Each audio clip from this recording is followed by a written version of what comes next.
राम राम सोयराव. अरे तुम्हाला माहित पडलं का आपले जे सदावर्ती साहेब आहे ते ऍडमिट आहे म्हणते दवाखान्यात. त्याला लोकांना आणलं म्हणते, त्याचे तंगडे हातपाय काढून टाकले आणि माहिती झालं तसं मला गोड लागेल नाही. त्याच्यामुळे आपण आता इड अंगुराच्या बगीचात आलो. केळं नेले असते पण ती केळं त्याच्या तोंडात जाणार नाही. त्याच्यामुळे आता आपण काय करणार आहे, हे जे अंगूर आहे अंगूर नेणार आहे. हे अंगूर बारीक बारीक आहे, हे बरोबर त्याच्या तोंडात जातील. आपलं कर्तव्य त्याला दवाखान्यात जाऊन पाहणं, त्याच्या तब्येतीची विचारपूस करणं. ते जरी लोकांना बोलत असतील बघत असतील पण जाऊ द्या बाबा, आपले सामाजिक कर्तव्य आहे त्याची तब्येतीची विचारपूस करणं. त्याच्यामुळे आता आपण अंगूर घेतले, एकदम गोड गोड अंगूर आहे, आपले घरचे आहे. त्याच्यामुळे आपण आता हे पिशवीमध्ये घेऊन ताबडतोब त्याला दवाखान्यात पाहायला जाणार आहे आणि त्याच्या तब्येतीची विचारपूस करणार आहे.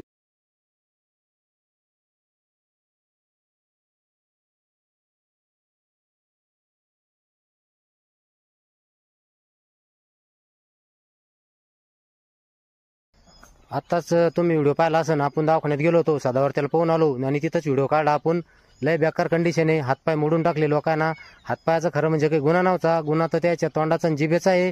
त्याचे खरं म्हणजे दात पाडायला पाहिजे होते, कारण की ज्याचा गुन्हा त्याला सजा व्हायला पाहिजे. पण लोकांना थोडं चुकून केलं, पण जाऊ द्या, काही हरकत नाही. हातपाय तोडले काय आणि तोंड फोडलं काय एकच आहे. पण जसे ज्याचे कर्म होते तसे ती म्हणे, जसे ज्याचे कर्म तसे फळ दे सुरेश्वर. ते बरोबर झालं. धन्यवाद.